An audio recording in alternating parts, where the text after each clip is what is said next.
535. Strategy. The carryover from the previous month and the quantity of inventory transactions for a product are as shown in the table on the next slide.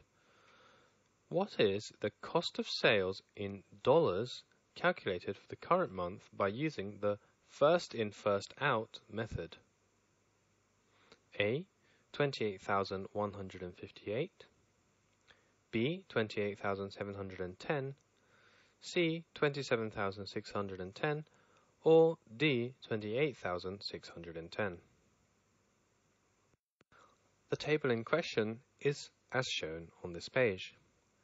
Firstly, the date signifies the first column, the type of transaction, the transaction quantity in receiving and shipping, and the unit price in dollars.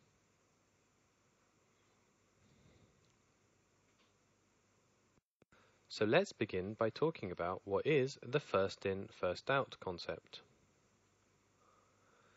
FIFO stands for first in, first out, meaning that the oldest inventory items are recorded as sold first, but this does not necessarily mean that the exact oldest physical object has been tracked and sold. Let's consider the following example. Fu Company had the following inventory at hand in order of acquisition in November.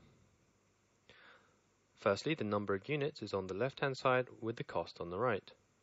100 units at $50, 125 units at $55, and 75 units at $59.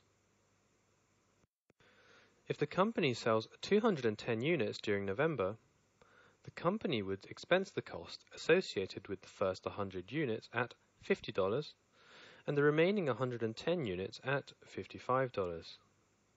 Under FIFO, the total cost of sales for November would be $11,050. The ending inventory would be calculated under the following way. Firstly, we have a table which is of the similar form of the last table we saw, number of units on the left and the price per unit for each, and here now we have the total, which is a product of the two columns. So first of all, we have the remaining 15 units multiplied by the 55 price per unit. 55 times 15 gives $825. Secondly, the 75 units multiplied by $59 each gives you $4,425, with a total of $5,250. Thus, the balance sheet would now show the inventory valued at $5,250. Cost of sales can be found from the sum of all sales of the current month.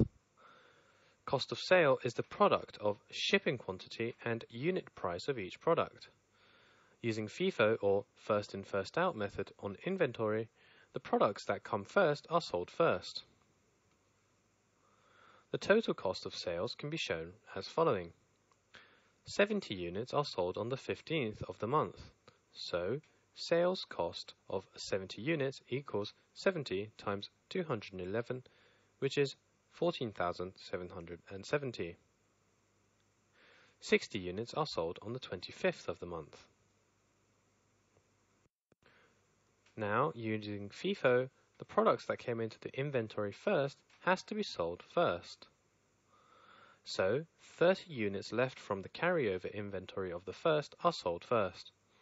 Then, 30 units from the purchase inventory of the fifth are used. So, sales cost of 30 units is equal to 30 times 211, which is equal to 6,330. Sales cost of 30 units is equal to 30 times 217, which is equal to 6,510. So, the total cost of sales is 14,770 plus 6,330 plus 6,510, which is equal to $27,610. Therefore, C is the correct answer.